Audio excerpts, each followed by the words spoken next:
Sariya sunba o faleni ko kuma min bɛ sen na ni o ye nouvelle constitution ye o kuma in o kɛlen bɛ ka mali silamɛw ka olu kɔni tila fila ye kibaruya min sera ma olu ye a yɛrɛ k'a fɔ ko mali sariya sunba kura min kɔni kan ka sigi ni o ye nouvelle constitution ye a yɛrɛla k'a fɔ ko fɛn dɔ kɔni bɛ a kɔnɔna la ni o ye laïcité ko kuma ye ko o kɔni kɛlen bɛ ka fɔnkɔɲɔgɔnya kɔni don mali silamɛw olu ni ɲɔgɔn cɛla la sabula jɛkulu dɔw bɛ yen olu ye a yɛrɛ k'a fɔ ko laïcité ko a bɛ bɛn jɛkulu wɛrɛw fana bɛ yen nɔ olu ye a yɛrɛ k'a fɔ ko laïcité ko a tɛ bɛn o hukumu kɔnɔna la sibirido mɛkalo tile 6 limama ni o ye ligue des imams et érudits du Mali ye olu bɔra sibirido ni ka lajɛrɛba dɔ kɔni kɛ CICB la Bamako kɔnɔna la k'a yɛrɛ k'a fɔ ko nouvelle constitution ko in ko a tɛna bɛn u ma ko sabula ko laïcité ko kuma min kɔni bɛ o kɔnɔna la ko olu kɔni ni jamana ɲɛmɔgɔw kɔni tɛna bɛn o kan o kuma ninnu kɔnɔna la u ye a yɛrɛ k'a fɔ ko a kɔni sera waati la malidenw olu kɔni k'a dɔn k'a fɔ ko u kɔni bɔ kuma sera nanzaraw olu kɔni ka jɔnya juru kɔnɔna la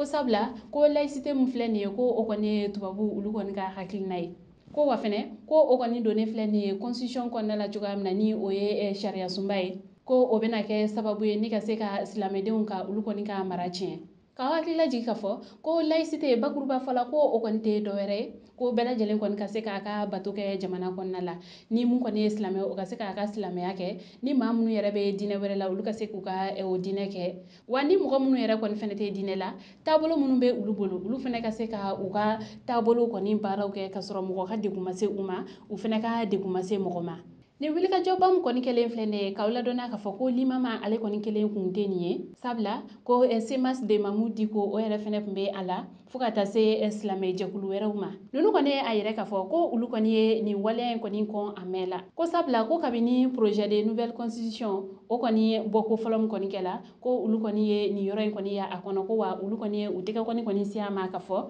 ko jamana ɲɛmɔgɔ u ka fɛɛrɛ kɛ ka nin yɔrɔ kɔni ka se ka o bɔ sariya sunba kɔnɔna la ko nin yɔrɔ ka fara réclamation wɛrɛw kan ale ni mɔgɔ wɛrɛw ta ko olu kɔni bɛɛ lajɛlen kɛla ko o kɔfɛ jamana ɲɛmɔgɔ olu kɔni ka comité de finalisation dɔ kɔni fɛnɛ sigi walasa cogoya min na u kɔni bɛ se ka baara labanw kɛ ko nka olu kɔni ye a faamuya k'a fɔ ko olu kɔni ye laɲini min kɔni kɛ ko o ma ta ba la limama ale ni a nɔfɛmɔgɔw olu kɔni ye a yɛrɛ k'a fɔ ko hali bi u kɔni kɛlen bɛ ka kumaɲɔgɔnya kɔni dayɛlɛ u ni jamana ɲɛmɔgɔw ni ɲɔgɔn cɛ ko u kɔni ka fɛɛrɛ kɛ nin yɔrɔ kɔni ni o ye laïcité ye ka se ka o bɔ constitution in kɔnɔna la ko ni olu kɔni ye fɔ ka bɛn kɔni ɲini jamana ɲɛmɔgɔw fɛ u ma olu ka laɲiniw ta ba la ko olu yɛrɛ kɔni fɛnɛ seko ye mun ye olu bɛ o kɛ ko mun yɛrɛ kɔni fɛnɛ ye ka u nɔfɛmɔgɔw ka olu kɔni laban ni constitution kuma in ma kalafili la u bɛɛ lajɛlen k'a yɛrɛ k'a fɔ ko u ma jɛn n'a ye ko olu yɛrɛ kɔni fɛnɛ seko ni u damayira ye o ye o waati kelen kɔnɔna la niyɔrɔ serifukɛ ni o ye buye hayidara ye kibaruya dɔw kɔni fɛnɛ lasela ka yɛrɛ k'a fɔ ko o kɔni sɔnnen don nouvelle constitution ko kuma in ma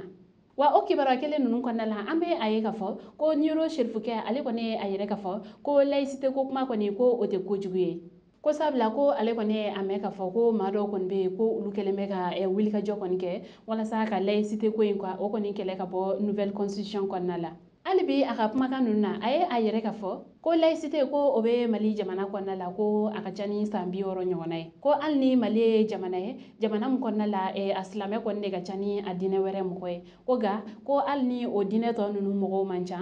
ko a kɔni bɛna gɛlɛya suko ni dugusɛjɛ cɛ ka se k'a fɔ ko mali mara sariya ko o kɔni ka yɛlɛma ka kɛ silamɛ sariya ye ko wa o yɛrɛ fɛnɛ tɛmɛlen kɔfɛ ko an bɛ don min na i ko bi ko diɲɛ jamanaw kɔnɔna la ko a fangatigi jamanaba fɛn fɛn bɛ yen nɔ ko u bɛɛ lajɛlen kɔni bɛ baara kɛ ni laïcité o hakilina de ye ni kuma ninnu de kɛla hakilina ye ne ka se ka fɔnkɔɲɔgɔnya ka o kɔni don mali silamɛw olu ni ɲɔgɔn cɛ la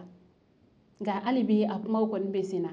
k'aw hakilila jigin tuguni k'a fɔ ko sariya sunba ale kɔni kalafiliw olu bɛna kɛ juin kalo tile 18 san 2023 kɔnɔna la ale ni mali jamana kɔkannaw la kɔnsulaw ale ni ambasadow la jamanaden bɛɛ lajɛlen kɔni kan ka a ka hakilina di nin ko in na minnu kɔni bɛ fɛ sariya sunba ale kɔni ka falen olu kɔni bɛ wi ta kalafili kɛnɛ kan minnu kɔni tɛ fɛ sariya sunba a ka falen olu yɛrɛ fɛnɛ bɛ nɔn ta nin kalafili kɛnɛ kan